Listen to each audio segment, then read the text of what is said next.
Good evening students. चलिए आज हम लोग स्ट्रक्चर ऑफ एटम का लेक्चर नंबर 4 करने वाले हैं। एंड आई होप जितना मैंने पढ़ाया था लास्ट क्लास तक आप लोगों ने अच्छे से समझा होगा, चीजों को देखा होगा। तो लेट्स मूव फॉरवर्ड, आगे बढ़ा जाए।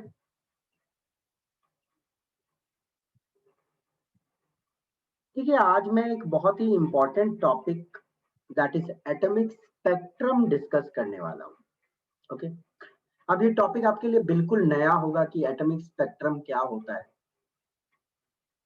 पहले तो ये बात आपको बता दूं कि एटॉमिक स्पेक्ट्रम एक ऐसी टेक्नोलॉजी बोलो कि यह एक ऐसी चीज है जो हर एटम के लिए डिफरेंट होती है।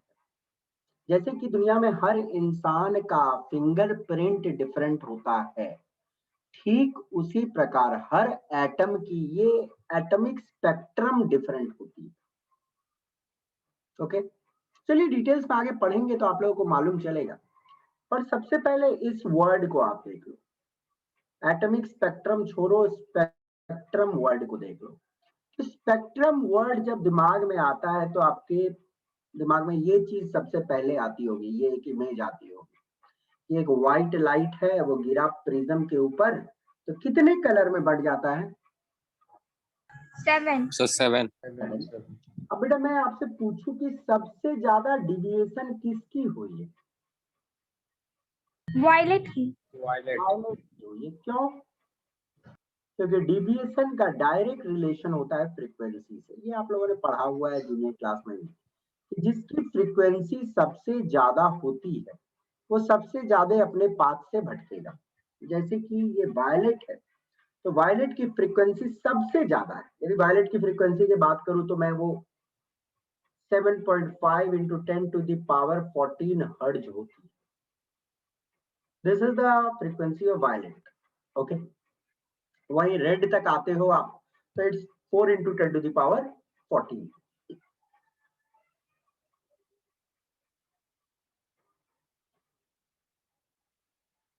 देखिए वायलेट की फ्रीक्वेंसी मैक्सिमम होती है तो ऑब्वियस सी बात है इसकी जो डिविएशन होती है अपने पाथ से, जो ये भटकता है, ये भी मैक्सिमम भटकता है ना। वायलेट की मैक्सिमम डिविएशन, वहीं रेड की डिविएशन क्या होती है? मिनिमम होती है।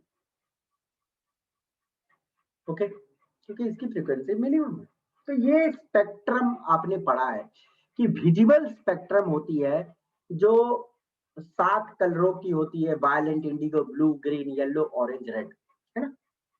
तो एक्चुअली क्या हम लोगों ने किया, जब व्हाइट लाइट को मैंने प्रिज्म पे डाला, व्हाइट लाइट को जब प्रिज्म पे डाला तो वो 7 पार्ट में बट गया अपने वेवलेंथ के हिसाब से।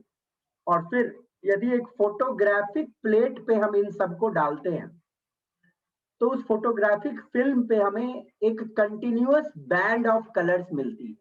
कंटिन्यूअस बोलने का मतलब कि वायलेंट है, वायलेंट खत्म नहीं हुआ कि इंडिगो शुरू है, फिर ब्लू शुरू है, ग्रीन, येलो, ऑरेंज, रेड इस तरह शुरू है। इसको हम लोग बोलते हैं continuous spectrum. Okay, continuous spectrum. बेटा कंटिन्यूअस स्पेक्ट्रम बोलने का मतलब है कि कोई भी चीज मिसिंग नहीं है, सारे कलर्स प्रेजेंट है। ओके, चलिए डिटेल्स में, ये तो लाइट की स्पेक्ट्रम के बारे में आप लोगों ने देखा। अब एटॉमिक स्पेक्ट्रम को भी हम लोग समझेंगे इन डिटेल्स में, बट उससे पहले ये टॉपिक पढ़ाने से पहले मैं आपको कुछ चीज बताना चाहता हूं। इस शब्द का मतलब समझो,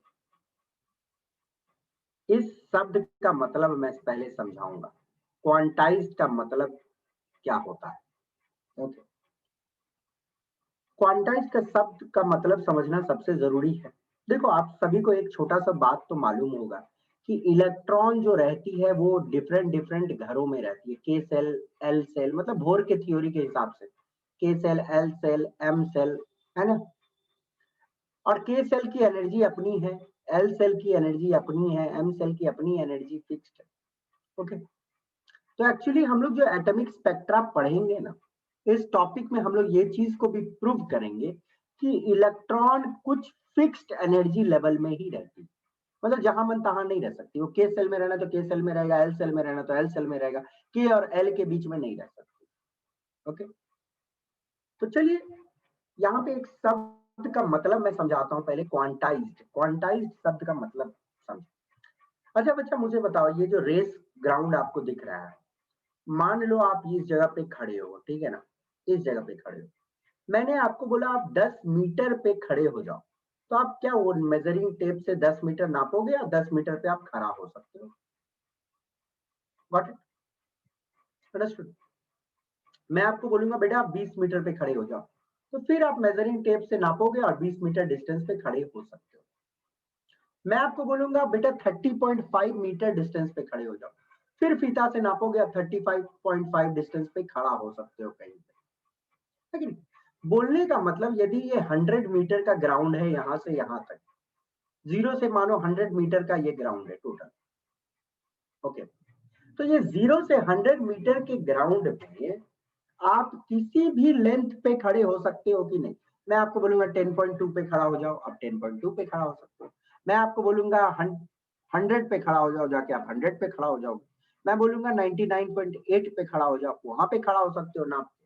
मतलब यहाँ पे लेंथ का कोई भी वैल्यू आप पकड़ सकते हो, लेंथ का एनी वैल्यू आप पकड़ सकते हो, ओके। बट बालक लोग ध्यान से सुनना, ये सीढ़ी आप देख रहे हो, मान लो हर एक सीढ़ी जो है 1 मीटर का है, हर एक सीढ़ी 1 मीटर का है। मैं बोलूंगा जमीन से 1 मीटर पे खड़ा हो जाओ, तो जमीन से 1 मीटर हाइट पे खड़ा होने बोलूंगा तो पहला सीढ़ी पे खड़ा हो जाओ। मैं बोलूंगा जमीन से 2 मीटर हाइट पे खड़े हो जाओ, तो एक और एक 2 सीढ़ी, मतलब आप दूसरी सीढ़ी पे खड़ी हो जाओगे, है ना। मैं बोलूंगा जमीन से 3 मीटर पे खड़ा हो जाओ, तो जमीन से 3 मीटर भैया आप 3 सीढ़ी पे चढ़ जाओगे, 1-1 मीटर का हर सीढ़ी है, तो आप तीसरा सीढ़ी पे चढ़ जाओगे, हो गया। बट मैं यदि आपको बोलूं कि बेटा जमीन से 2.5 मीटर हाइट पे खड़ा हो जाओ, तो 2.5 मीटर हाइट पे खड़ा होना मतलब क्या है? हवा में खड़ा होना, दूसरा सीढ़ी और तीसरा सीढ़ी के बीच में खड़ा होना। क्या आप खड़ा हो सकते हो? नो नहीं, सर। बिल्कुल नहीं। तो यहाँ पे क्या ये पॉसिबिलिटी है कि हम हाइट के सारे वैल्यूज को पकड़ पाए? No sir. No sir. तो ऐसे कंडीशन में जहां पे पॉसिबल रहती है कि सारे वैल्यूज आप पकड़ सकते हो, वो प्रॉपर्टीज होती है नॉन क्वांटाइज्ड। और जहां पे आप सारे वैल्यूज आप नहीं ले सकते हो, जैसे कि हाइट के सारे पॉसिबल वैल्यूज लेना पॉसिबल नहीं है। या तो आप 1 मीटर पे खड़ा हो, 2 मीटर, 3 मीटर, 4 मीटर, 5 मीटर ऐसे खड़ा हो, 2.5 मीटर, 3.5 मीटर, 2.6 मीटर, ये सब पे आप खड़ा नहीं हो सकते। मतलब ये जो हाइट है यहाँ पे क्वांटाइज्ड है, मतलब हाइट के सारे वैल्यू पॉसिबल नहीं है लेना। तो क्वांटाइज शब्द का मतलब क्या होता है, बड़ा ध्यान से देखिएगा कि यदि किसी प्रॉपर्टी को, ध्यान से सुनना बेटा, यदि किसी प्रॉपर्टी को मैं रेस्ट्रिक्ट कर देता हूं, ओके, कि वो कुछ पर्टिकुलर पॉसिबल वैल्यूज ही ले सकता है, ओके, वो कुछ पर्टिकुलर पॉसिबल वैल्यूज ही ले सकता है, तो हम बोलेंगे कि वो प्रॉपर्टी क्वांटाइज्ड है। क्या आपको क्वांटाइज शब्द का अर्थ समझ आ गया? क्योंकि क्वांटाइज शब्द का बहुत इंपॉर्टेंस है इस चैप्टर में। क्लियर? क्वांटाइज यस मतलब सर। कि हम रेस्ट्रिक्ट करते हैं किसी भी प्रॉपर्टी को कि वो सारे वैल्यूज नहीं लेगा, वो कुछ सर्टेन वैल्यूज ही लेगा। जैसे कि इलेक्ट्रॉन, इलेक्ट्रॉन न्यूक्लियस से क्या है, के सेल में रह सकता, मतलब ये पर्टिकुलर डिस्टेंस पे रह सकता है, ओके, नहीं तो फिर वो डायरेक्टली उसको रहना है तो एल सेल में रहना है, ये बीच में तो नहीं रह सकता है, ओके। तो मतलब इलेक्ट्रॉन जिस रेडियस में घूमेगा वो कुछ पर्टिकुलर सर्टेन वैल्यूज ही हो सकते हैं, वो हर जगह नहीं घूम सकता है। और नील बोर ने एटॉमिक स्पेक्ट्रम को बहुत अच्छे से गौर किया था। मैंने बोला था ना आपको कि नील बोर बहुत सारे चीजों का पढ़ाई किए थे। पहला dual behaviour of electromagnetic radiation जो हम लोगों ने पढ़ा, वेव नेचर, पार्टिकल नेचर, और दूसरा एक्सपेरिमेंट रिगार्डिंग एटॉमिक स्पेक्ट्रा, उसको भी डिटेल्स में उन्होंने पढ़ा था। चलिए हम लोग देखेंगे अब एटॉमिक स्पेक्ट्रा को डिटेल्स में। देखिए स्पेक्ट्रम की बात होती जब है ना, तो स्पेक्ट्रम दो प्रकार की होती है, based on nature and based on origin, okay. Nature के हिसाब से स्पेक्ट्रम दो प्रकार की होती है। एक होती है कॉन्टिन्यूअस, मतलब सारे कलर्स प्रेजेंट होंगे जैसे आपने देखा, ओके, जैसे आपने दिखाया ना, band of colours, white prism के ऊपर गिरा, 7 बैंड में टूटा, फोटोग्राफिक प्लेट में जो मिली आपको कॉन्टिन्यूअस कलर की बैंड मिली, तो कंटिन्यूअस स्पेक्ट्रम होती है, okay. Another type of spectrum is discrete spectrum. Discrete spectrum, अब discrete बोलने का मतलब क्या है कि कुछ पार्ट मिसिंग होती है। जैसे बोलने का मतलब क्या है, देखो मान लो ये वाला देख रहे हो, अब ये वाला मान लो कि ग्रीन वाला के जगह में ब्लैक रहता, कुछ नहीं रहता, मतलब ब्लैक रहता है ये वाला रीजन, मतलब ग्रीन वाला पोर्शन मिसिंग रहता, पूरा ब्लैक रहता। मैं तो दूसरा कलर बनाया, मान लो कि, चलो दिखाई देता हूँ, मान लो ये वाला जो ग्रीन वाला पोर्शन है ये पूरा मिसिंग रहता है, इस पोर्शन में ब्लैक रहता है। तो बीच में से यदि कोई कलर मिसिंग रहती है कंटिन्यूअस स्पेक्ट्रम से, तो उसको हम लोग बोलते हैं डिसकंटिन्यूअस स्पेक्ट्रम या डिस्क्रीट स्पेक्ट्रम, ओके। तो उसको डिसकंटिन्यूअस स्पेक्ट्रम या डिस्क्रीट स्पेक्ट्रम भी बोला जाता है। Got it? कंटिन्यूअस में सारे रहेंगे, डिस्क्रीट में कुछ मिसिंग रहेंगे। कभी क्वेश्चन पूछा जा सकता है कंटिन्यूअस स्पेक्ट्रम का फ्रीक्वेंसी रेंज क्या है, तो आपको मैंने बता दिया 7.5 इंटू 10⁻14 से लेके 4 इंटू 10⁻14 हर्ट्ज तक, ये दिमाग में रखिएगा। ये वायलेंट की होगी और 2 कहाँ, 4 इंटू 10⁻14 हर्ट्ज, ये रेड की, ये कंटिन्यूअस स्पेक्ट्रम की रेंज है। डिस्क्रीट की भी रेंज यही है कलर वाले की, बट बीच में कोई मिसिंग रहता है, ओके। तो नेचर के हिसाब से हम लोगों ने देखा कि दो प्रकार की स्पेक्ट्रम होती है। ओरिजिन के हिसाब से जो देखेंगे, जो हमें पढ़ना है, इन्हीं को बोला जाता है एटॉमिक स्पेक्ट्रम, ओरिजिन के हिसाब से। एक होती है एब्जॉर्प्शन स्पेक्ट्रम, ओके, और एक होती है एमिशन स्पेक्ट्रम, इन्हीं दो को हम लोग एटॉमिक स्पेक्ट्रम बोलते हैं। आपसे पूछा जाएगा कि एटॉमिक स्पेक्ट्रम किस कौन कौन से हैं, तो दो प्रकार के एटॉमिक स्पेक्ट्रम होते हैं, ओके, एक एब्जॉर्प्शन स्पेक्ट्रम और एक एमिशन स्पेक्ट्रम, ओके। अब एब्जॉर्प्शन स्पेक्ट्रम और एमिशन स्पेक्ट्रम क्या है, इन्हीं को तो डिटेल्स में हमें पढ़ना है।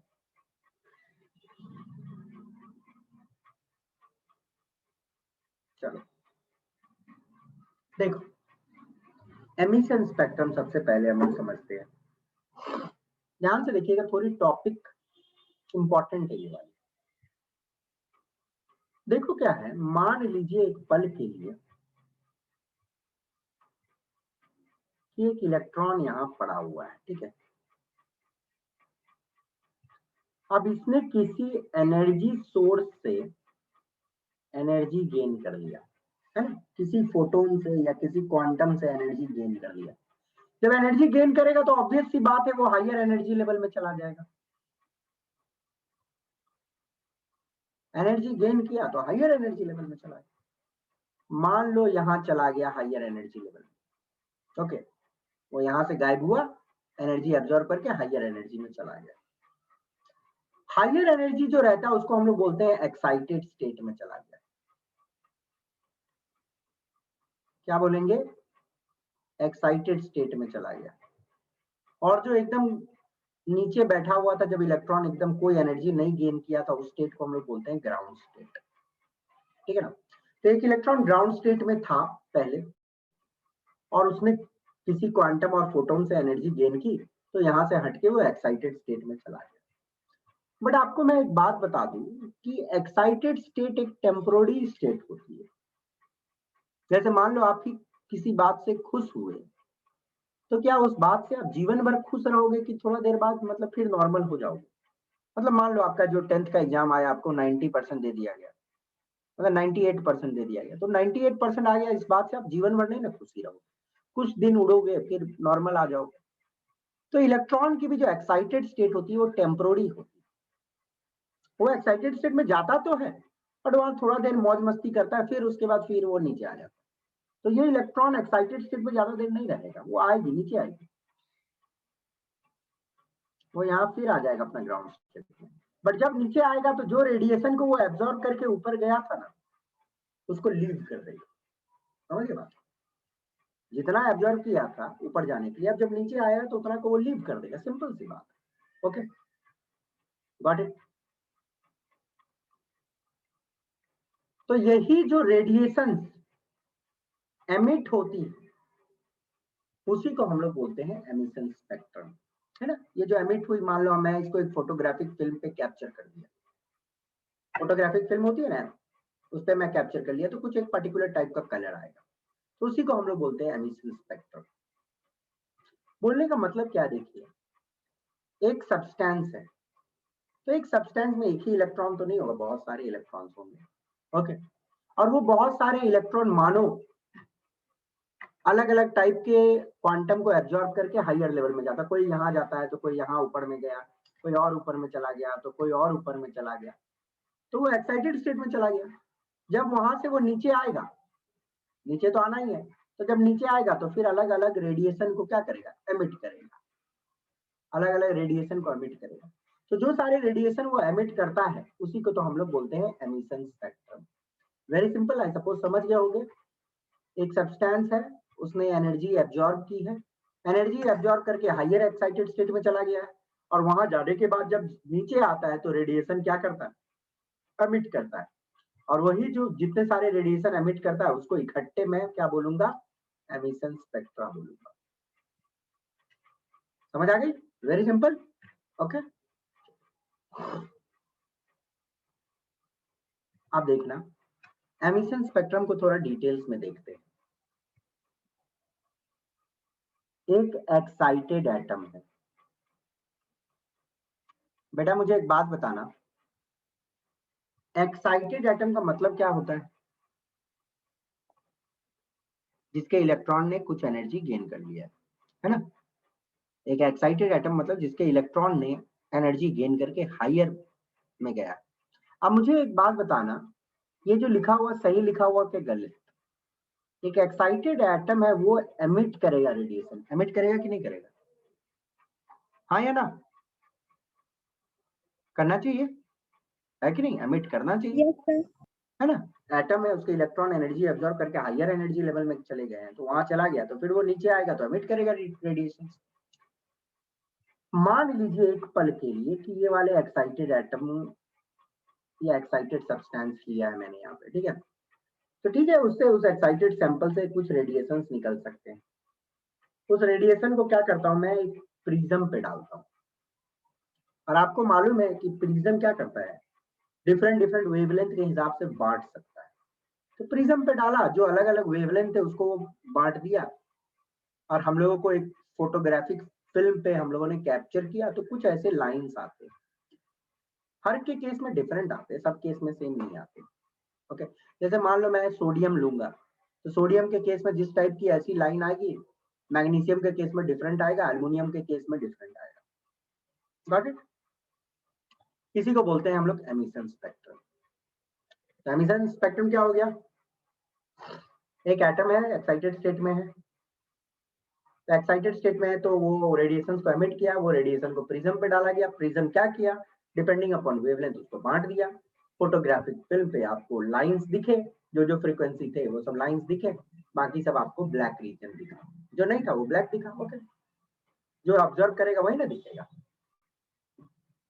एमिशन स्पेक्ट्रम को कभी का लाइन स्पेक्ट्रम भी बोला जाता है। लाइन स्पेक्ट्रम इसलिए बोला जाता है क्योंकि ब्राइट लाइंस रहती है इसमें। ओके, कभी कभी पूछ लिया जाता है कि व्हाट इज लाइन स्पेक्ट्रम, ठीक है। तो लाइन स्पेक्ट्रम क्या होती है, जो अलग अलग वेवलेंथ प्रिज्म से सेपरेट कर दिए गए हैं उसको एक फोटोग्राफिक फिल्म पे कैप्चर की गई। ध्यान से सुनिएगा, प्रिज्म के द्वारा जो वेवलेंथ को अलग अलग कर दिए गए हैं उसको एक फोटोग्राफिक फिल्म पे कैप्चर किया गया, तो ब्राइट लाइंस दिखते हैं, ब्राइट लाइंस दिखते हैं। उन ब्राइट लाइंस को ही एमिशन स्पेक्ट्रम या लाइन स्पेक्ट्रम बोला जाता है, या इकट्ठे एमिशन लाइन स्पेक्ट्रम बोली जाती है। अब देखो ये बात सुनो, अलग अलग सैंपल मैं लूंगा, मैं सोडियम लिया, उस पर मैं बहुत सारा रेडिएशन गिरा दिया, तो सोडियम कुछ एब्जॉर्ब किया, उसके इलेक्ट्रॉन एक्साइटेड स्टेट में गए, फिर नीचे आए तो कुछ ऐसा रीडिंग आया। मैं पोटासियम लूंगा तो अलग टाइप का रीडिंग आएगा, दूसरा सैंपल लूंगा, अलग टाइप का रीडिंग आएगा। तो एमिशन स्पेक्ट्रम और एब्जॉर्प्शन स्पेक्ट्रम के मदद से नए नए एलिमेंट का खोज किया गया था। देयर वाज अ साइंटिस्ट, एक साइंटिस्ट थे जिनका नाम था रॉबर्ट बंसन, ठीक है ना, एक साइंटिस्ट थे जिनका नाम था रॉबर्ट बंसन, जिन्होंने सबसे पहले एटॉमिक स्पेक्ट्रम का इस्तेमाल करके नए नए एलिमेंट्स का खोज किया था। आप बोलोगे कैसे? देखो, आप जब हायर रिसर्च लेवल में जाओगे ना, तो आप लोग भी क्या होगा ना, ऐसा एक फोटोग्राफिक फिल्म पे आपको रीडिंग दिखा देगा। अब बोले बताओ तो ये किसका वाला कौन एलिमेंट का है, तो आप देख के बता दोगे कि हाँ ये वाला इसका है। जैसे डॉक्टर लोग एक्सरे देख के बता देता ना कि ये हड्डी कहाँ टूटा हुआ है, ये हड्डी कहाँ टूटा हुआ है, वैसे ही आपको फोटोग्राफिक रीडिंग दिखाया जाएगा, तो आप देख के पहचान लोगे कि ये एलिमेंट का है, ये है, ये एलिमेंट का ये है, क्योंकि सबके डिफरेंट होते हैं। ओके, अब मान लो साइंटिस्ट लोग कुछ रिसर्च कर रहा है और कोई चीज में उसको नया टाइप का रीडिंग मिला, तो नया टाइप का रीडिंग मिला मतलब कोई नया एलिमेंट का खोज हो गया। तो नए नए एलिमेंट की खोज ऐसे ही हो रहे। आपको मालूम होनी चाहिए, मैं बता दूं, रुबिडियम, इस एलिमेंट का नाम सुना है आप लोगों ने? Yes sir. Yes sir. Caesium का नाम सुना है आपने? गैलियम का नाम सुना है आपने? Yes sir. Yes, sir. Thallium का नाम सुना होगा, thallium is also an yes element. Sir. Indium भी एक एलिमेंट है। तो इन सब एलिमेंट का खोज हुआ था, और साथ में स्कैंडियम का भी खोज इसी तरह हुआ था। Rubidium, caesium, gallium, thallium, indium etcetera, ये सारे एलिमेंट का खोज किया गया था एटॉमिक स्पेक्ट्रा से ही। अब रॉबर्ट बंसन ने इन सारे का खोज किया था, बट रॉबर्ट बंसन ने सबसे पहले किसी एलिमेंट का खोज किया था इस टेक्निक से। अब किस एलिमेंट का खोज किया था आई exactly don't remember, but Robert Bunsen ने सबसे पहले इस टेक्निक का इस्तेमाल किया था एलिमेंट्स को खोज करने के लिए, अनडिस्कवर्ड एलिमेंट का पता करने के लिए। ओके, और ये सारे एलिमेंट कुछ हैं जो एटॉमिक स्पेक्ट्रा के मदद से खोज किए गए। Got it students? समझ गए? चलिए, अब आते हैं एब्जॉर्प्शन स्पेक्ट्रा पे। एब्जॉर्प्शन स्पेक्ट्रा थोड़ा समझिएगा ध्यान से। मान लो आप भूखे बैठे हुए हो, एक पल मान लो आप भूखे हो, आपको कोई कुछ खाना देगा तो आप क्या करोगे? खाना खाओगे कि फेंक दो? खाएंगे सर। खाएंगे सर। अब मान लीजिए ठीक उसी प्रकार एक एटम, मतलब कुछ सैंपल है, मतलब कुछ एटम्स के सैंपल है, मान लो यहाँ पे मैंने कुछ सैंपल लिया। ओके ओके, दिखाई तो दे ही रहा है, चलो ये वाला जो ग्लास के जैसा है, यहाँ पे मैंने कुछ एटम्स रखे हुए हैं किसी सैंपल, वो मान लीजिए ग्राउंड स्टेट में, ग्राउंड स्टेट मतलब मिनिमम एनर्जी स्टेट में है। ओके, मिनिमम एनर्जी स्टेट में है। अब मान लीजिए एक एटम मिनिमम एनर्जी स्टेट में है, अब उसके ऊपर मैं व्हाइट लाइट यदि गिरा दूं, मान लो उसके ऊपर मैंने व्हाइट लाइट गिरा दिया, ठीक है ना, व्हाइट लाइट कितने कंपोनेंट से बने रहते हैं? 7 सर। 7 7 कंपोनेंट से बने रहते हैं, है ना। अब बच्चा 7 कंपोनेंट से जो आ रहे हैं 7 कंपोनेंट व्हाइट लाइट में, उनमें कुछ ना कुछ तो एनर्जी हो सकती है ना, ऑब्वियसली एनर्जी होते हैं। व्हाइट लाइट में वायलेंट है, इंडिगो है, ब्लू है, ग्रीन, येलो, ऑरेंज, रेड, उन सबकी अपनी अपनी कुछ कुछ एनर्जी है, उसके फोटॉन्स होते हैं उसमें। तो एक एटम है जो ग्राउंड स्टेट में है, तो वो कुछ व्हाइट लाइट के वेवलेंथ्स को एब्जॉर्ब कर सकता है कि नहीं कर सकता? कर सकता है। मिनिमम एनर्जी स्टेट में वो कुछ को एब्जॉर्ब कर लिया भैया। तो 7 कंपोनेंट में से मान लो ये सैंपल ने 3 कंपोनेंट को एब्जॉर्ब कर लिया। एब्जॉर्ब कर लिया मतलब अपने अंदर में रख लिया। एब्जॉर्ब किया समझ रहे हो? मतलब इसके इलेक्ट्रॉन ने एब्जॉर्ब किया और हायर एक्साइटेड स्टेट में चला गया। बचे कितने? 4। अब उस 4 को मैं एक स्लिट के थ्रू, मतलब स्लिट इसलिए डालते हैं कि बोलोगे कि ये सब बीच में काहे डाला हुआ है, ये बीच में डालने का मतलब ये होता है कि इसके थ्रू नैरो होके प्रिज्म के ऊपर पड़े, ठीक है ना, स्ट्रेट जाए। वैसे इसको कुछ आपको ज्यादा समझना नहीं है। तो ये क्या है, ये 4 जो है वो तो इकट्ठे आए, प्रिज्म पे डालोगे तो प्रिज्म उसको अलग अलग पार्ट में बांट देगा, ठीक है ना। मान लो 4 थे तो अलग अलग पार्ट में बांट दिया। तो एब्जॉर्प्शन में जो जो थे उनके कलर्स आपको दिखेंगे, जो जो नहीं थे उनके ब्लैक ब्लैक लाइंस दिखेंगे। अब मैं आपसे एक छोटा सा क्वेश्चन पूछ रहा हूँ, ये जो 3 एब्जॉर्ब हुआ, ठीक है ना, ये कौन सी स्पेक्ट्रम में दिखेगी? ये इलेक्ट्रॉन को तो एक्साइटेड में ले गया होगा। Yes sir. तो कहाँ दिखा होगा ये वाला? इलेक्ट्रॉन एक्साइटेड में गया और एक्साइटेड स्टेट से फिर नीचे आया। Sir emission spectrum. गुड। ये 3 जो एब्जॉर्ब किया उसको एब्जॉर्ब करके इलेक्ट्रॉन एक्साइटेड स्टेट में चला गया और एक्साइटेड स्टेट से भैया नीचे आया, और जब नीचे आया तो कुछ एमिट किया होगा रेडिएशन, आप उसको फोटोग्राफिक फिल्म पे कैप्चर करेंगे तो एमिशन स्पेक्ट्रम में दिखेगा। तो देखने का मतलब ये है कि जो सारे एब्जॉर्प्शन में मिसिंग रहेंगे वो कहाँ दिखेंगे? एमिशन स्पेक्ट्रम, है ना। 7 में से 3 मिसिंग है तो 3 कहाँ दिख रहा है? एमिशन में। तो वही आप यहाँ पे देखोगे, ये किसी सैंपल का लिया हुआ है, किस सैंपल का है वो हटाओ, बट ये देखो एब्जॉर्प्शन में यहाँ पे ब्लैक है तो इसका मतलब ये वाला मिसिंग है, तो एमिशन में यहाँ पे कलर्ड। एब्जॉर्प्शन में यहाँ पे कलर्ड है इस रीजन में, तो एमिशन में ये वाला नहीं रहेगा, ब्लैक रहेगा। एब्जॉर्प्शन में जहां जहां ब्लैक आपको दिखेगा वहां पे एमिशन में कलर दिखेगा, क्योंकि एब्जॉर्प्शन में ये वाला मिसिंग था तो एमिशन में दिखा। तो बोलने का मतलब वेरी सिंपल थिंग है कि मैं एक बात बोल सकता हूं कि absorption spectrum is negative of emission spectrum. Yes sir. मतलब यस सर। ठीक है ना।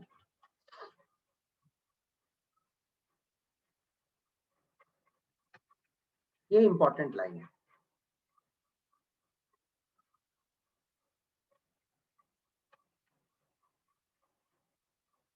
ठीक है ना। Absorption spectrum is negative of absorption spectrum, emission spectrum, very important line. Absorption spectrum is negative of emission spectrum. Okay. Students आप लोग बस 1 मिनट होल्ड करना, थोड़ा सा नेटवर्क में इश्यू हो रहा, मैं इसको ऑन ऑफ करके एक बार सेट कर लेता हूँ। 1 मिनट रुकना बस, मैं राउटर को ऑन ऑफ करूंगा।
Audio video okay? अब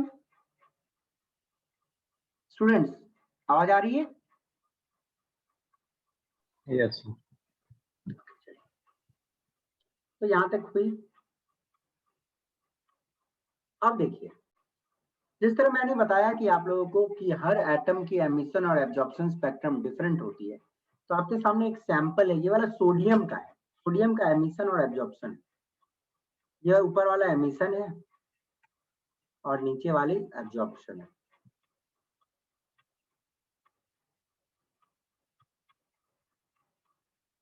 सोडियम देखो, आप ये देख रहे हो आप एब्जॉर्प्शन में कि ये वाला जो 2 ब्लैक लाइंस दिख रहे हो, ब्लैक लाइंस, इसका मतलब क्या है?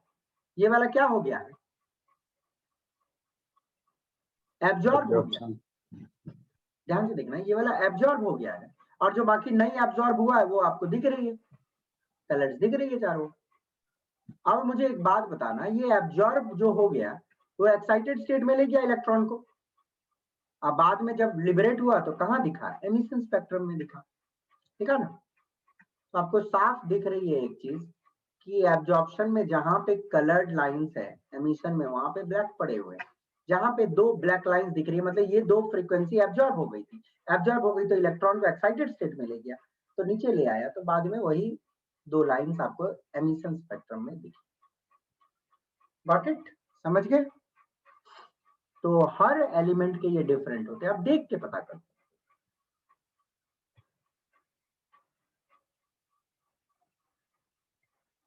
चलिए लाइन स्पेक्ट्रम ऑफ हाइड्रोजन हम लोग देखेंगे, मतलब हाइड्रोजन की स्पेक्ट्रम कैसी आती है, और उसको देखने से पहले कुछ questions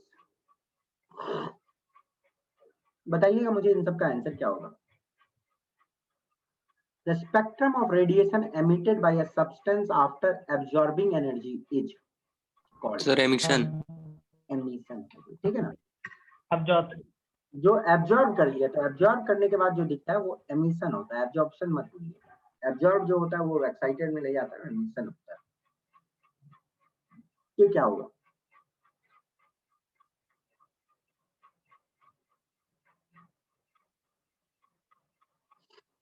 sir line spectrum. Line spectra, sir. Line spectrum, ठीक है। The emission spectrum of atoms in gaseous phase do not show a continuous spread. Continuous तो नहीं ना होती, आपने देखा कि एटम में तो लाइंस मिसिंग होगी, जो एब्जॉर्ब होगा वही दिखता है, जो एमिट होगा वही दिखता है। रेड टू वायलेट में कंटिन्यूअस नहीं रहती है ना, कुछ ना कुछ मिसिंग होती है, मतलब डार्क स्पेस होती है। ऑब्वियस सी बात है, हम उसको लाइन स्पेक्ट्रम बोलते हैं, बट वो एटम्स से निकलते हैं इसलिए हम उसको एटॉमिक स्पेक्ट्रा भी बोलते हैं, उसको डिसकंटिन्यूअस स्पेक्ट्रा भी बोला जाता है। Both A and B answer होगा, ठीक है, दिमाग में रखिएगा। इसको लाइन स्पेक्ट्रा तो बोलते ही हैं, बट एटम से निकलती है इसलिए इसको हम एटॉमिक स्पेक्ट्रा भी बोलते हैं, या इनको आप डिसकंटिन्यूअस स्पेक्ट्रा भी बोल सकते हो। तीन नाम है इसका, चार नाम है, line spectrum, atomic spectrum, discrete spectrum, discontinuous spectrum, एक ही मतलब।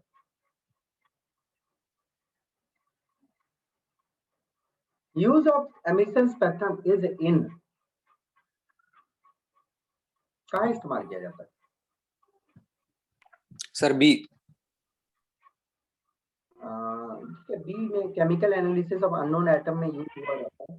मैं साथ में आपको ये भी बता दूं कि एटम के इलेक्ट्रॉनिक स्ट्रक्चर जानने में भी इस्तेमाल होता है, क्योंकि आपको पता चलेगा डिटेल्स, जब हम लोग जैसे ही आगे पढ़ते चल जाएंगे आपको डिटेल्स पता चलेगा कि एटम की इलेक्ट्रॉनिक स्ट्रक्चर भी जानने में पता चलती है। ओके, तो बोथ ए एंड बी होगा।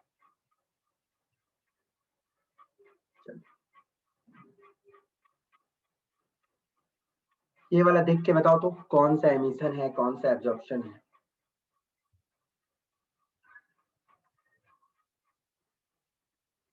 In the above figure, A and B are respectively,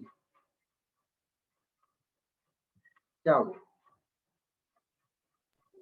ये ऑप्शन सर। पहला वाला एक्साइटेड सैंपल है, हाँ एक्साइटेड सैंपल है तो ऑब्वियसली एमिशन स्पेक्ट्रम देगा, और ये एब्जॉर्बिंग सैंपल है मतलब व्हाइट लाइट उसके ऊपर गिरा रहे हैं तो व्हाइट लाइट एब्जॉर्प्शन स्पेक्ट्रम देगा। हाँ ये ऑप्शन इज करेक्ट, करेक्ट। ये हल्का फुल्का पढ़े हुए, पर बोर्ड मॉडल को जो डिटेल्स में हमें पढ़ना है, बट ये बताइए क्या होगा।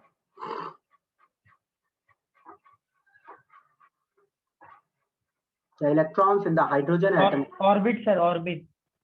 Orbit.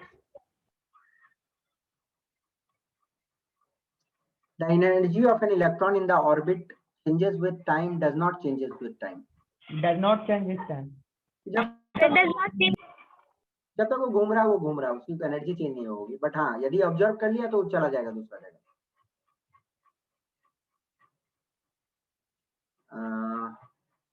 ये वाला बता सकते हो क्या, थोड़ा सोचोगे तो आप ये बना लोगे।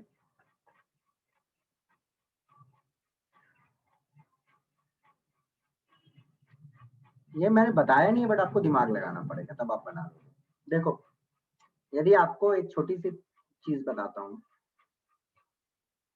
मान लो इस घर का एनर्जी 5 है, इस घर का एनर्जी 10 है, ठीक है ना। एक इलेक्ट्रॉन यहाँ पड़ा हुआ है, तो इलेक्ट्रॉन ने मान लो किसी फोटोन का एनर्जी एब्जॉर्ब किया मतलब 5 की एनर्जी एब्जॉर्ब की, ठीक है ना।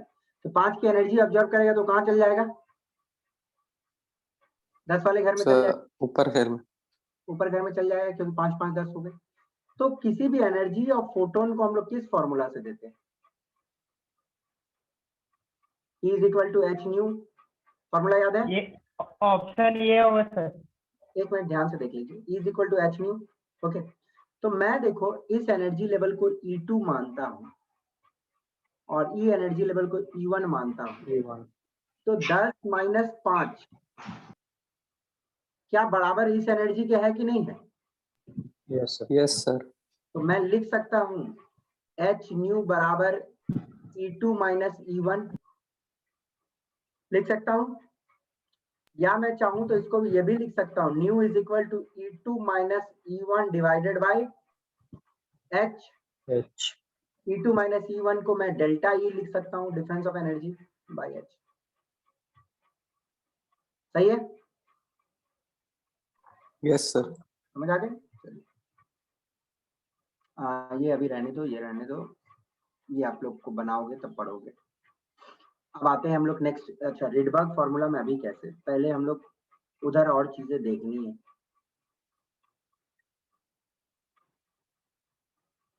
देखो अब हम लोग आते हैं हाइड्रोजन के लाइन स्पेक्ट्रम पे, मतलब हाइड्रोजन के स्पेक्ट्रम को समझते हैं। ओके, हम क्या करेंगे, हाइड्रोजन गैस लेते हैं, तो हाइड्रोजन गैस हाइड्रोजन एटम से ही भरा हुआ है। ओके, जैसे कि मैं आपको दिखा दूं कि ऐसा एक मैंने ट्यूब लिया, ग्लास ट्यूब लिया, उसमें मैंने हाइड्रोजन गैस भर दिया। हाइड्रोजन गैस हाइड्रोजन एटम से ही बने रहते हैं। हाइड्रोजन गैस भर दिया और इससे बहुत हाई इलेक्ट्रिकल चार्ज पास किया, मतलब बहुत हाई इलेक्ट्रिकल एनर्जी पास। तो ऑब्वियस सी बात है, इनके इलेक्ट्रॉन्स जो होंगे एनर्जी एब्जॉर्ब करेंगे, एक्साइटेड स्टेट में जाएंगे और एक्साइटेड स्टेट से जब नीचे आएंगे तो रेडिएशन एमिट करेंगे। ओके, रेडिएशन एमिट करेंगे। ओके, अब ये जो रेडिएशन एमिट करता है उसको मैं क्या करता हूँ, एक छोटे से होल से पास करता हूँ और प्रिज्म के ऊपर डालता हूँ। ये जो रेडिएशन आ रहा है इसको नैरो करता हूँ, एक छोटा सा होल से पास करवा के प्रिज्म पे डाल देता हूँ। ओके, अब क्या हुआ था, हाइड्रोजन जो जो एनर्जी एब्जॉर्ब करके, हाइड्रोजन के इलेक्ट्रॉन्स जो जो एनर्जी एब्जॉर्ब करके ऊपर गए हूँ, ओके, वो सब फिर नीचे आए होंगे तो कुछ कुछ एनर्जी रेडिएट किया होगा, तो वो सारे इसमें हैं। अब मैं क्या करता हूँ, प्रिज्म पे डालता हूँ और प्रिज्म इसको बांट देता है अलग अलग पार्ट में। ठीक है,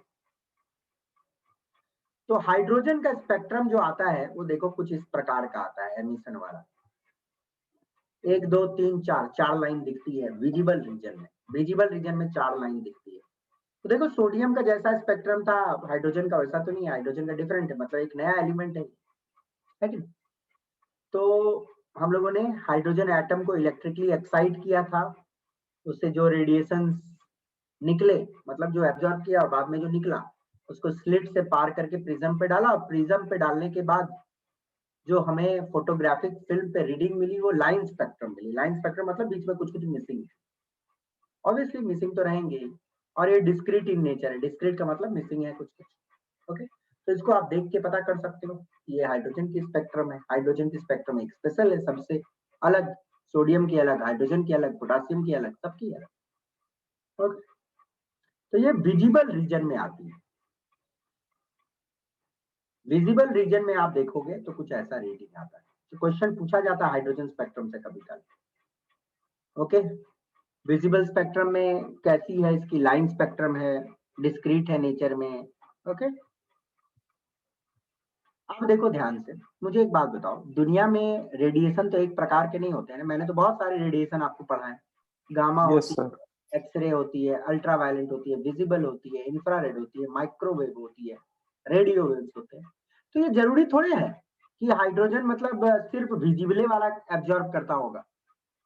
ओके, हाइड्रोजन सिर्फ विजिबल वाला एब्जॉर्ब करता होगा ऐसा बात तो नहीं है, वो अल्ट्रावायलेट भी एब्जॉर्ब कर सकता है, एक्सरे भी एब्जॉर्ब कर सकता है, बट हाँ विजिबल वाले क्यों दिखते थे, क्योंकि फोटोग्राफिक फिल्म पे विजिबल ही दिखेंगे ना। फोटोग्राफिक फिल्म पे जो कलर रहेगा वही दिखता है। बट यदि हाइड्रोजन स्पेक्ट्रम की पूरी चीज को ऑब्जर्व किया जाए, मतलब उसमें मैं मान लो हाइड्रोजन एटम है, ठीक है ना, उस पर मैं दुनिया के सारे रेडिएशंस डाल रहा हूँ, दुनिया के सारे रेडिएशन डाल रहा हूँ, तो उसमें से जो मतलब हाइड्रोजन, बहुत सारे हाइड्रोजन के एटम्स होंगे, तो बहुत सारे हाइड्रोजन के एटम्स में जो अलग अलग इलेक्ट्रॉन्स होंगे, वो मान लो कुछ कुछ एब्जॉर्ब करके हायर एनर्जी लेवल में गया, और जब नीचे आया तो विजिबल में इसके 4 लाइन दिखते हैं। आपने देखा है कि विजिबल में 4 लाइन दिखते हैं। साथ में इंफ्रारेड की भी वो कुछ एब्जॉर्ब करती है, अल्ट्रा वायलेट के भी कुछ ऑब्जर्व करती है। एक्चुअली हाइड्रोजन स्पेक्ट्रम का पूरा देखोगे तो विजिबल लाइंस तो रहते ही रहते हैं, साथ में अल्ट्रा वायलेट और इंफ्रारेड भी रहते हैं, एब्जॉर्ब करता है हाइड्रोजन एटम, ठीक है ना। तो हाइड्रोजन के एटम्स जो होते हैं वो विजिबल वाले तो एब्जॉर्ब करते ही हैं, साथ में कुछ इंफ्रारेड के भी रेडिएशंस को एब्जॉर्ब करता है, अल्ट्रा वायलेट के भी कुछ एब्जॉर्ब करता है। तो हाइड्रोजन के पूरे स्पेक्ट्रम को देखोगे तो 3 सीरीज ऑफ लाइन रहती है, एक इंफ्रारेड रीजन वाले लाइन, एक विजिबल वाले, एक अल्ट्रा वायलेट वाले। ओके, आप देखिए यही कहानी है कि ये हाइड्रोजन का विजिबल स्पेक्ट्रम है, ये ध्यान से देख लीजिए, ये हाइड्रोजन की विजिबल स्पेक्ट्रम,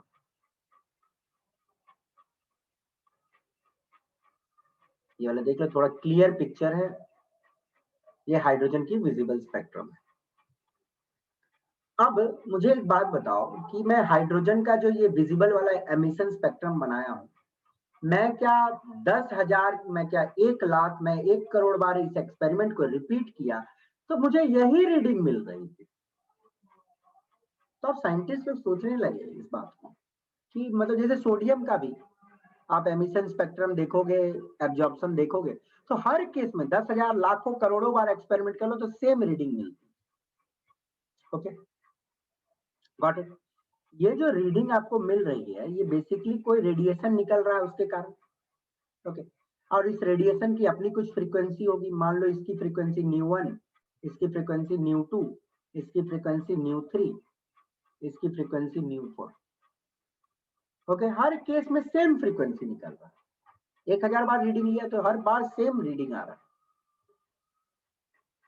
अब मुझे एक बात बताना बेटा, ν1 की अपनी एक एनर्जी होगी कि नहीं, वो फिक्स एनर्जी है। Yes sir. ν2 की भी अपनी एक फिक्स एनर्जी है, ν3 की भी अपनी एक एनर्जी है कि नहीं, जिसको हम लोग किस फॉर्मूला से बताते हैं, ऐसे डायरेक्टली लिखना सही नहीं है, एनर्जी का एक फॉर्मूला होता है ना, जैसे E1 रहेगा तो उसका फॉर्मूला क्या हो जाएगा, hν1, E2 रहेगा तो उसका फॉर्मूला क्या होगा, hν2, E3 hν3, उसी प्रकार E4 की अपनी एक एनर्जी है hν4। तो बोलने का मतलब क्या है, ध्यान से सुनना, कि हाइड्रोजन के बहुत सारे एटम्स पड़े होंगे मान लो, तो उसमें जो सारे इलेक्ट्रॉन्स हैं, मतलब एक हाइड्रोजन में तो एक ही इलेक्ट्रॉन रहता है, मतलब बहुत सारे हाइड्रोजन के एटम है, तो उसमें बहुत सारे हाइड्रोजन एटम में बहुत सारे इलेक्ट्रॉन्स होंगे, तो वो इलेक्ट्रॉन्स में सारे रेडिएशन डाल रहा हूं, तो कोई इलेक्ट्रॉन मानो E1 वाला एब्जॉर्ब करके यहां चला गया, कोई E2 वाला एब्जॉर्ब करके यहां चला गया, कोई E3 वाला एब्जॉर्ब करके, मान लो थोड़ा इधर मैं बनाता हूँ, E3 वाला एब्जॉर्ब करके यहां चला गया, कोई E4 वाला एब्जॉर्ब करके मानो यहां चला गया। बट मुझे एक बात बताओ, तो वो जो ऊपर जाता है जब नीचे आता है तो लीव करता है इन सबको। ओके, तो हमें रीडिंग मिल रही है हर बार में सेम। तो मुझको एक बात बताना कि हर बार रीडिंग जब सेम मिल रही है, इसका मतलब हर बार इलेक्ट्रॉन एक ही जगह से नीचे जंप कर रहा है कि डिफरेंट डिफरेंट जगह से जंप करेगा तो सेम लाइन मिलेगी, सेम जगह से जंप कर रहा है ना। E4 मान लो, यस सर। E4 एब्जॉर्ब किया, तो E4 एब्जॉर्ब किया तो मान लो यहां से यहां पहुंचा, ठीक है ना, तो E4 एनर्जी एब्जॉर्ब करके यहां से यहां पहुंचा, तो हर बार देख रहा है कि वो E4 एब्जॉर्ब कर ही रहा है और E4 रेडिएट कर रहा है। हर बार ये देखा जा रहा है कि भैया E3 भी हर बार रेडिएट कर रहा है, E3 एनर्जी वाला रेडिएशन, E2 वाला भी रेडिएट कर रहा है। इसका मतलब हर बार इलेक्ट्रॉन जो जंप मार रहा है वो फिक्स्ड एनर्जी लेवल से जंप मार रहा है। देखो ध्यान से, मैं यहाँ पे कुछ लाइन लिख दिया हूँ जिससे आपको और अच्छे से समझ आ जाएगा। जो मैं बोल रहा हूँ बोलना कि सही है कि गलत। हर एक फ्रीक्वेंसी की अपनी एक एनर्जी होती है कि नहीं। हर एक फ्रीक्वेंसी की, जैसे 5 फ्रीक्वेंसी है तो उसकी एनर्जी कुछ होगी, 10 फ्रीक्वेंसी है तो उसकी एनर्जी कुछ होगी। तो इसका मतलब क्या है, एटम जो एनर्जी एमिट करता है, इसका मतलब ये है कि एटम जो एनर्जी एमिट करता है वो हमेशा फिक्स्ड अमाउंट में एमिट कर रहा है, एनर्जी एमिट कर रहा है ना, हर बार फिक्स अमाउंट में एमिट कर रहा है। और फिक्स्ड अमाउंट में एमिट कर रहा है तो मतलब कोई फिक्स जगह से जंप करके नीचे आ रहा है तभी ना फिक्स्ड अमाउंट में एनर्जी एमिट कर रहा है। इसका मतलब क्या है, इलेक्ट्रॉन्स कोई हायर एनर्जी लेवल में जाती है तो वो कोई फिक्स्ड एनर्जी लेवल, तो एनर्जी एग्जिस्ट कर, इलेक्ट्रॉन जो एग्जिस्ट करती है फिक्स्ड एनर्जी लेवल में एग्जिस्ट करती है। तो इस चीज को अच्छे से नील बोर ने ऑब्जर्व किया था कि भैया हर बार सेम रीडिंग मिल रहा है, इसका मतलब हर बार सेम एनर्जी के रेडिएशन निकल रहे हैं, हर बार सेम रेडिएशन की एनर्जी मिल निकल रही है, इसका मतलब हर बार सेम जंप मार रहा है इलेक्ट्रॉन, तो इसका मतलब इलेक्ट्रॉन कुछ फिक्स्ड घरों में ही एग्जिस्ट कर सकती है। ये वाला थ्योरी से नील बोर ने पकड़ा था इस चीज को कि इलेक्ट्रॉन जो जंप मार रहा है हर बार फिक्स्ड जंप मार रहा है ऊपर से, इसका मतलब वो फिक्स्ड एनर्जी लेवल में एग्जिस्ट करती है। तो एटॉमिक स्पेक्ट्रम से कहीं ना कहीं जाके प्रूव हुआ कि एटम की जो एनर्जी होती है, एटम की जो एनर्जी लेवल है, मतलब के सेल की जो एनर्जी, एल सेल की जो एनर्जी है, एम सेल की एनर्जी है, एनर्जी के अटपटांग कोई वैल्यू नहीं हो सकते, एनर्जी के कुछ पार्टिकुलर वैल्यूज ही हो सकते हैं। ओके, जैसे के सेल में रह रहा है तो मानो के सेल में रहने की एनर्जी 5 है, तो एल सेल में रह रहा है, मान लो एल सेल में रहने की एनर्जी 10 है। अब ऐसा नहीं है कि वो 7 वाले एनर्जी में इलेक्ट्रॉन रह लेगा, 8 वाले में रह लेगा, नहीं रह पाएगा। इलेक्ट्रॉन कुछ ही पर्टिकुलर एनर्जीज में रह सकता है। ठीक है, समझ गए? अब देखिएगा ये सारे चीज को सबसे पहले किसने एक्सप्लेन किया था। ओके, चलो ये देखने से पहले एक इंपॉर्टेंट चीज है जिसको आप लोगों को अच्छे से समझना पड़ेगा, रेडबर्ग फॉर्मूला जिसको हम लोग बोलते हैं। ध्यान से देखिएगा, Rydberg formula is a very important formula, ध्यान से देखिएगा। मान लीजिए एक पल के लिए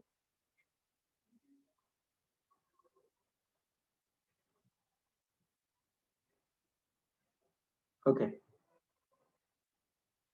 this is E1 energy level, this is E2 energy level, ठीक है ना, गॉट इट।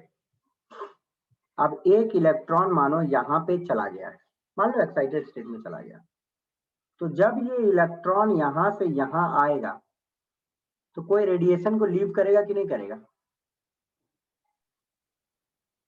लीव करेगा। ओके, जो रेडिएशन लीव करेगा उसकी एनर्जी एच न्यू से हम दे सकते हैं। ओके, और h nu can be written equal to E2 minus E1, या हम लोग बोल सकते हैं delta E. Okay, got it. जो रेडिएशन लीव कर रहा है उसकी एनर्जी एच न्यू होगी, that will be equal to difference of दोनों एनर्जी लेवल। मानो इसका एनर्जी 10 है, इसका एनर्जी 5 है, तो ये जो रेडिएशन निकल रहा है इसकी एनर्जी कितनी होगी? 5, दोनों के डिफरेंस के बराबर होगी। अब रिडबर्ग ने एक फॉर्मूला दिया था, the formula is very important. Rydberg ने एक फॉर्मूला दिया था to calculate wave number. Wave number मालूम है ना, रेसिप्रोकल और wavelength. Okay, Yes. To calculate wave number और वेवलेंथ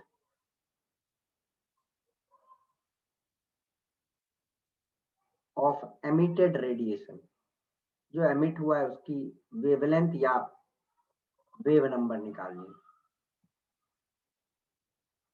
देखो, उन्होंने फॉर्मूला दिया था wave number is equal to, wave number को 1 बाय लैम्डा भी लिख सकते हैं, is equal to R Z square 1 by N1 square minus 1 by N2 square. ध्यान से देखिएगा, इसमें सारे जो वैल्यूज है देख लो। This is wave number, okay, this is wave number,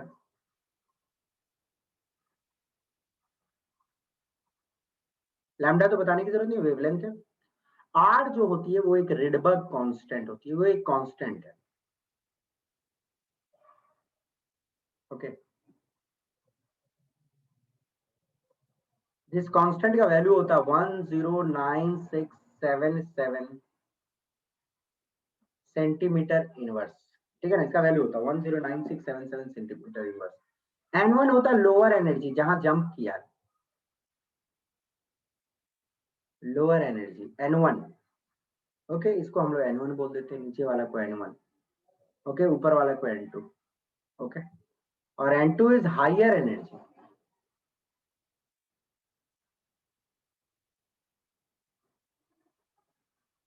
है ना, कहां से कूद के आया है नीचे। तो देयर इज अ फॉर्मूला, जो रिडबर्ग फॉर्मूला, एक इंपॉर्टेंट फॉर्मूला है, जो बोलता है आप ये जो रेडिएशन निकली है, ओके, इसका आप वेव नंबर या वेवलेंथ निकाल सकते हो very easily from this formula. R is Rydberg constant, Z is atomic number उस एलिमेंट का, okay, Z is atomic number, Z होती है एटॉमिक नंबर, और N1 lower energy level, N2 higher energy level, ठीक है ना। Got it. इस formula की मदद से हम लोग निकाल सकते हैं जो वेवलेंथ निकली है उसकी जो रेडिएशन निकली है उसकी वेवलेंथ या उसकी वेव नंबर, ओके। चलो एक क्वेश्चन मैं देता हूं, आप इसको बनाओ तो देखते हैं।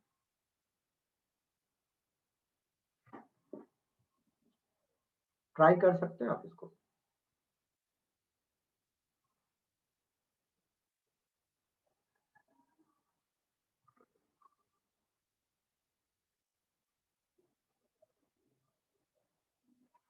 क्या बोला गया है, आपको वेवलेंथ निकालना है उस फोटोन का जो एमिट हुआ है जब एक इलेक्ट्रॉन हाइड्रोजन एटम में जंप करती है पहले एक्साइटेड स्टेट से ग्राउंड स्टेट में। फर्स्ट एक्साइटेड स्टेट मतलब n इक्वल टू 2 होता है, ध्यान देना।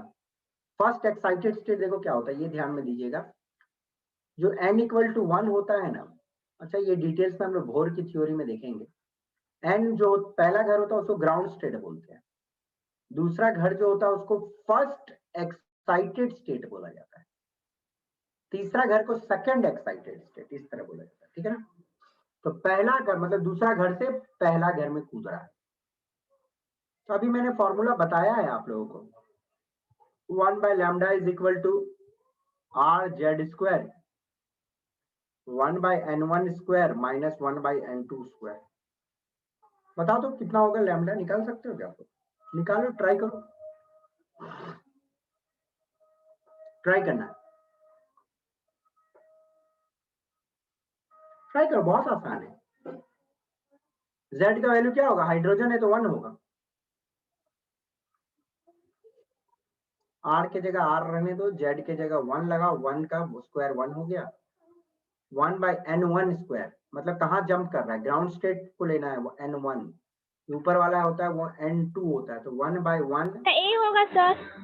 Very good very good, 1 by 2 square हो जाएगा 4, ठीक है ना, तो ए होगा, ओके। वेरी आसान, सॉल्व कर सकते हो आप लोग, ओके। चलिए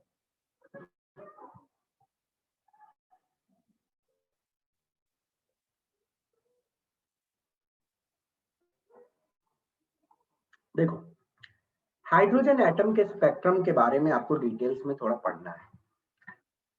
सबसे पहले कौन इंसान थे जिसने हाइड्रोजन एटम में देखा था कि उससे भैया कुछ रेडिएशंस निकलते हैं? ये इंसान थे Johann Jakob Balmer.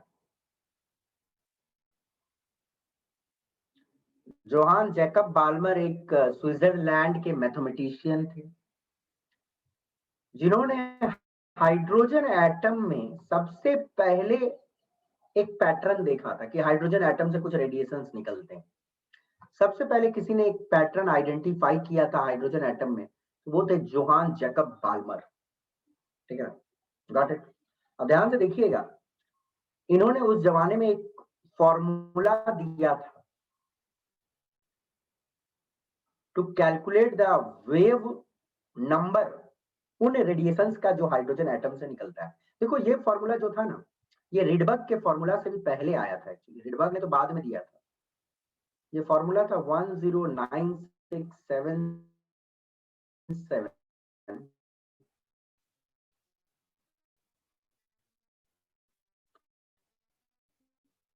1 by n square centimetre. ध्यान से देखिएगा, जोहान जैकब बाल्मर सिर्फ और सिर्फ विजिबल वाला पैटर्न पकड़ पाए थे, विजिबल पैटर्न को उन्होंने पकड़ पाया था कि हाइड्रोजन एटम से विजिबल रेडिएशंस निकलते हैं। मतलब हाइड्रो होता है ना, वो कुछ एनर्जी एब्जॉर्ब करता है, फिर वो उसके इलेक्ट्रॉन हायर में जाते हैं, फिर नीचे आते हैं, तो विजिबल पैटर्न निकलते हैं, विजिबल रेडिएशंस निकलते हैं। ये सबसे पहले जोहान जैकब बाल्मर ने गौर किया। और ये जो विजिबल रेडिएशंस निकलते हैं, violent, Indigo, blue, green, yellow, orange, red, ये सारे निकलते हैं, इनके वेवलेंथ निकालने का उन्होंने एक फॉर्मूला दिया 109677 bye 1/2 square minus 1/n²।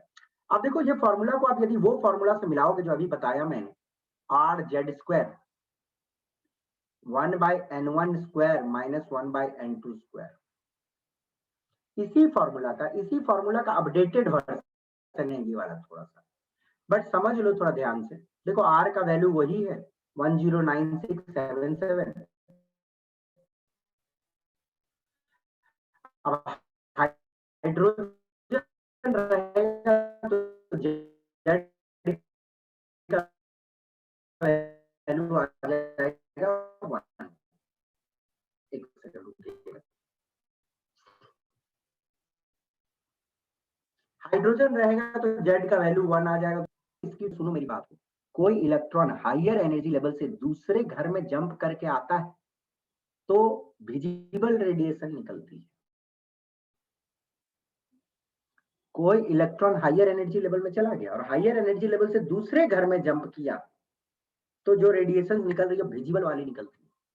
Okay, और ये वाला n हायर है तो n का वैल्यू क्या क्या हो सकता है बताओ तो। n का वैल्यू जो मैं लिख रहा हूँ वो सही लिख रहा हूँ कि गलत लिख रहा हूँ, बताना मुझे,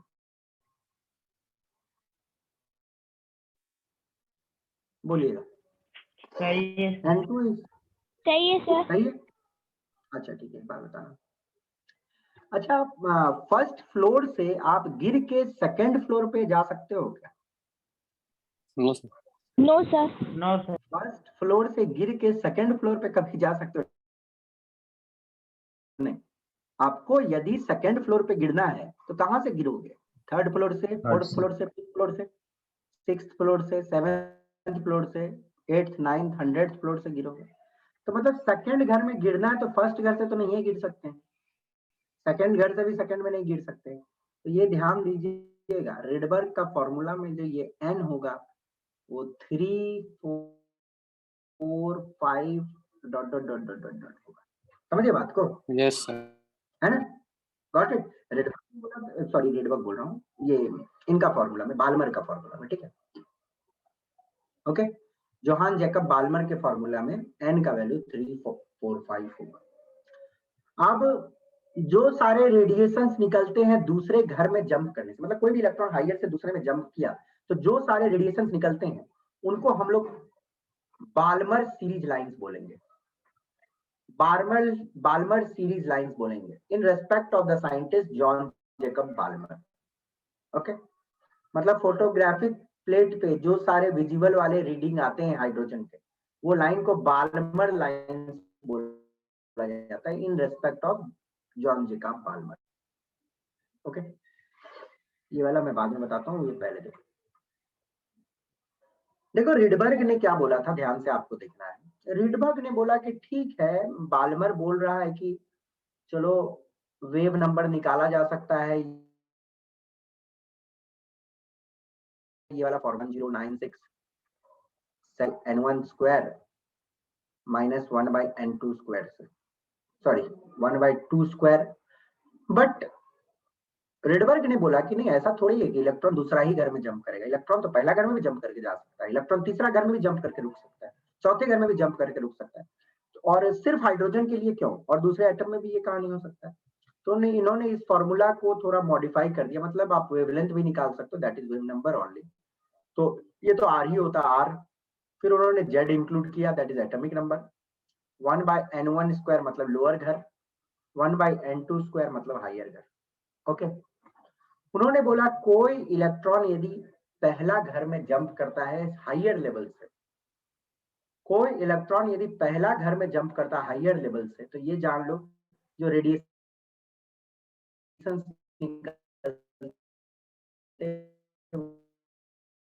अल्ट्रा,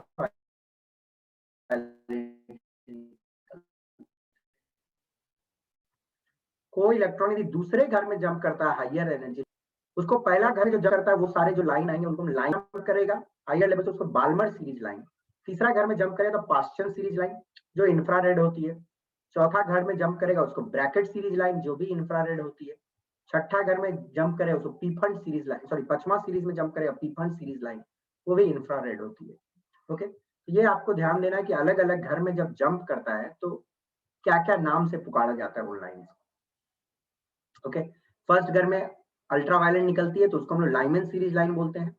दूसरे घर में हम लोग बाल्मर सीरीज लाइन बोलते हैं, विजिबल होती है। तीसरा घर में पास्चन जो इंफ्रारेड होती है, चौथा घर में भी इंफ्रारेड, पांचवा घर में भी इंफ्रारेड। ओके, ये दिमाग में रखिएगा। एक बड़ा अच्छा डायग्राम एनसीईआरटी ने दिया है, देखो इसको। इलेक्ट्रॉन के घर से पहले घर में, ओके, तीसरे घर से भी पहले घर में लाइमन, हायर घर से भी जो पहले घर में वो लाइमन है ना। Got it. आप देखिए तीसरे घर से दूसरे घर में जंप किया तो उसने लाल कलर से दिखाया है। बड़ा अच्छा चीज है ये, देखो यदि समझोगे तो बड़ा अच्छा चीज समझाया गया है यहाँ पे। देखो बेटा, मुझे एक बात बताओ, सबसे दूर से जंप करेगा तो सबसे कम एनर्जी वाला होगा कि सबसे सामने से जंप करेगा तो सबसे कम एनर्जी वाला होगा? सर सामने से जंप करेगा। और आप सभी को मालूम है ना कि रेड की फ्रीक्वेंसी क्या होती है? मिनिमम होती है। मिनिमम। तो रेड की एनर्जी भी कितनी होती है? मिनिमम। इस डायग्राम में सबसे खूबसूरत चीज ये है कि एनसीईआरटी ने दिखाया है कि देखो कि सबसे सामने से जंप किया है, तीसरे से दूसरे मतलब तीसरे से दूसरे में जंप किया तो सबसे कम एनर्जी वाला रेडिएशन होगा। सबसे कम एनर्जी वाला विजिबल में कोई होता है तो रेड होता है।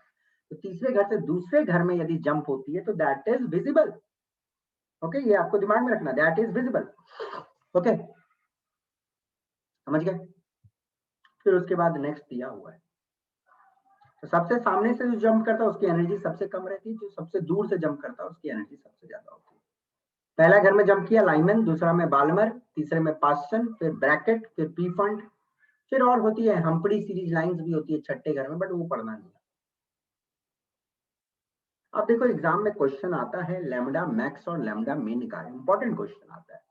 ओके बच्चा देख ध्यान से सुनना है मैं जो बोलूंगा। एनर्जी का फॉर्मूला ये वाला आप लोगों ने पढ़ा है, एससी बाय लैम्डा।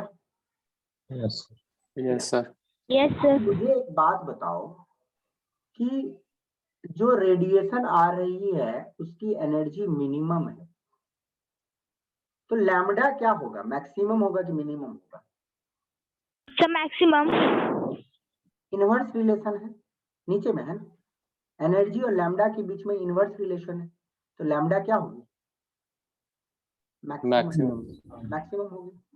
ओके, मतलब एनर्जी मिनिमम कब होता है? जब सबसे सामने से जंप करता है, तो वो वेवलेंथ की लैम्डा जो होगी ना वो मैक्सिमम होगी। ठीक है, जैसे कि देखो आपने क्वेश्चन पढ़ा है, मतलब जो इक्वेशन मैंने बताया आपको, 1 by lambda is equal to R Z square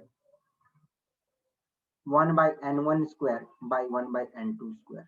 ठीक है ना, अब आपसे एग्जाम में पूछ देगा कि calculate lambda max for Lyman series, पूछ दिया calculate lambda max for Lyman series.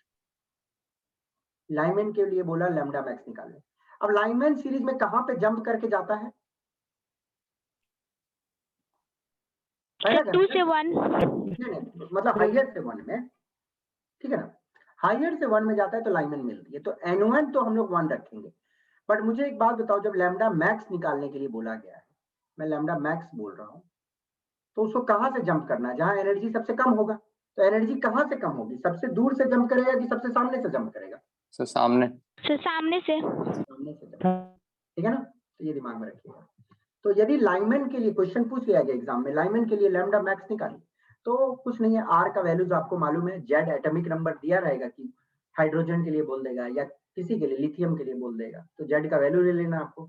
n1 आपको मालूम है लाइमन के लिए हमेशा 1 रहेगी, और n2 कहां सबसे सामने से जंप करवाना है, तो मतलब क्या होगा? n2 का वैल्यू 2। आप उन लोगों की बाल्मर के लिए बोल दिया कि निकालिए लैम्डा मैक्स का वैल्यू, तो क्या लोगे? n1, क्या लोगे? n2? 1 सर, n1 1 रहेगा और n2 बाल्मर के लिए कहां जंप करता है? 2 रहेगा सर n1।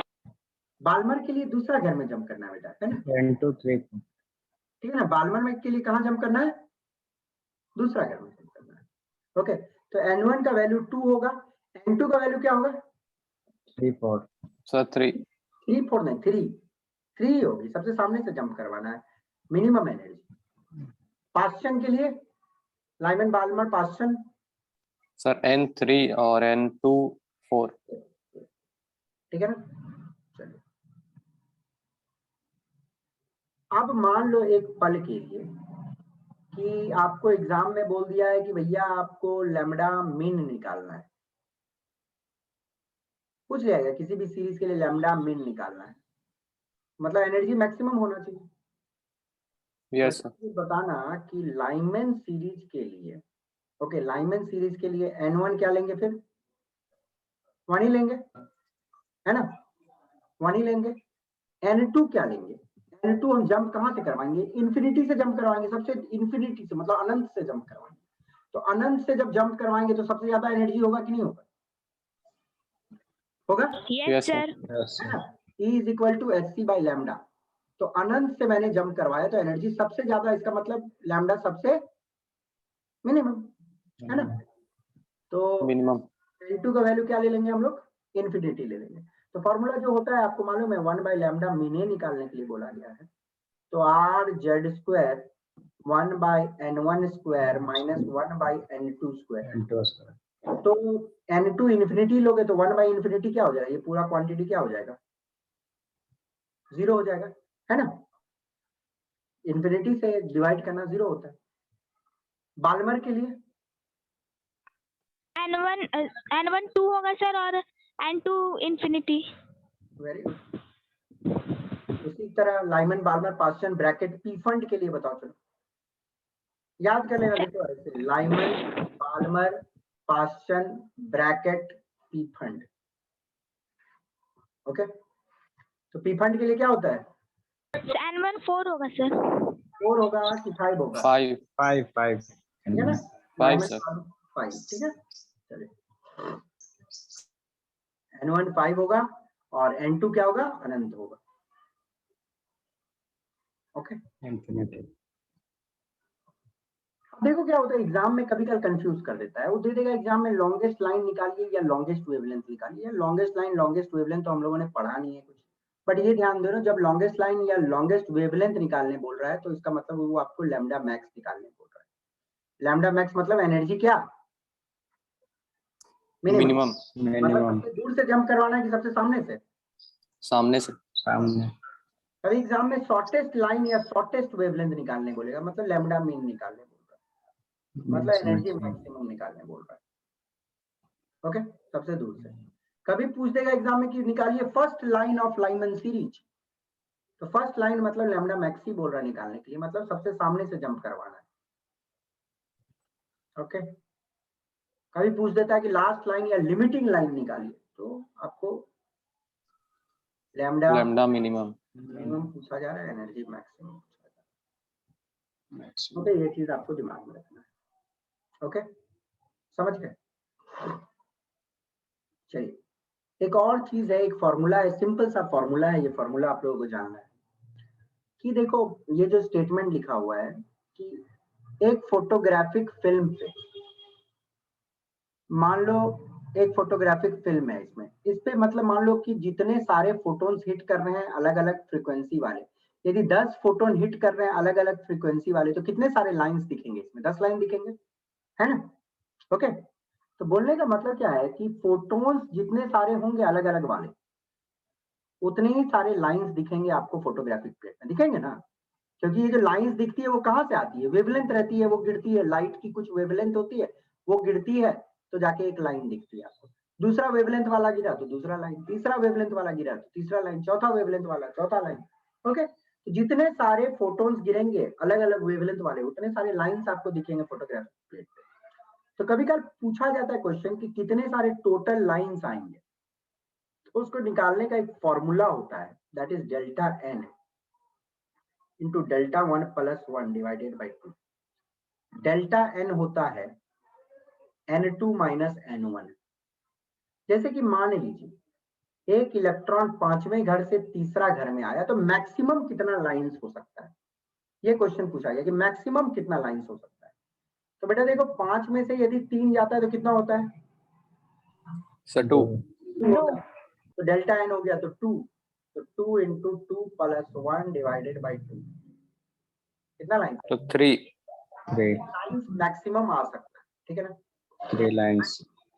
यदि आपको बोला कि मान लीजिए 5वें घर से पहला घर में जंप किया तो कितने होंगे, 4 4 होंगे, 5 - 1 4 हुआ। ओके, तो 4 4 + 1 ठीक है ना, 4 होंगे कि 10 होंगे, देखो तो जरा ध्यान से।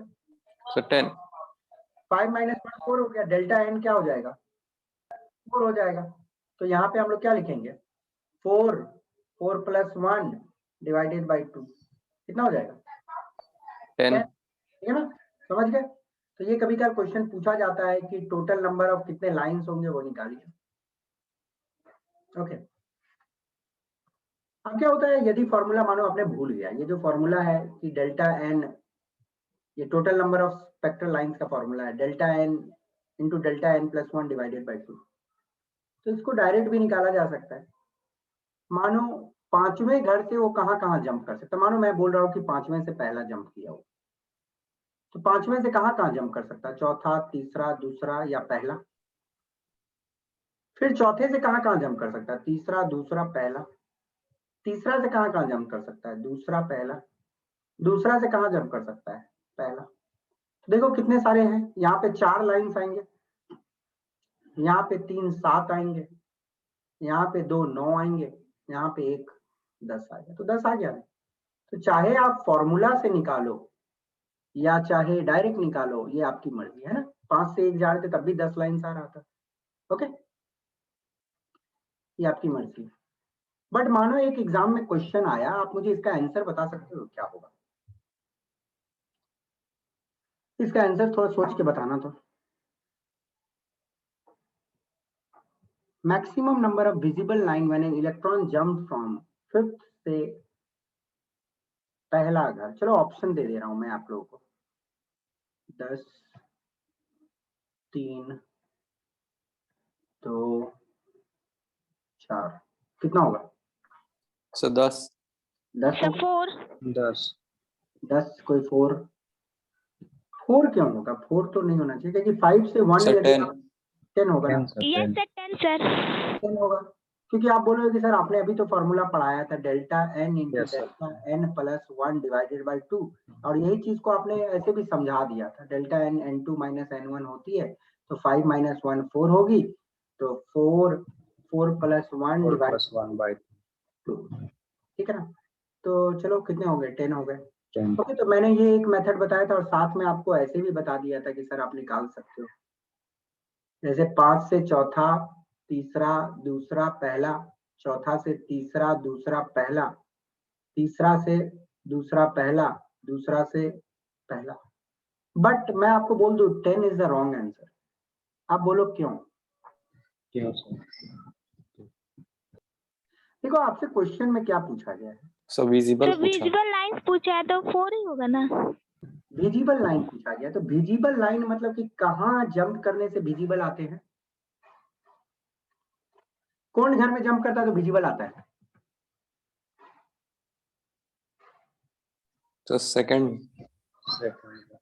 सेकंड वाला में जंप करता है तो विजिबल आता है। आप देखो तो सेकंड वाला में कितने बार जंप हो पा रहे हैं,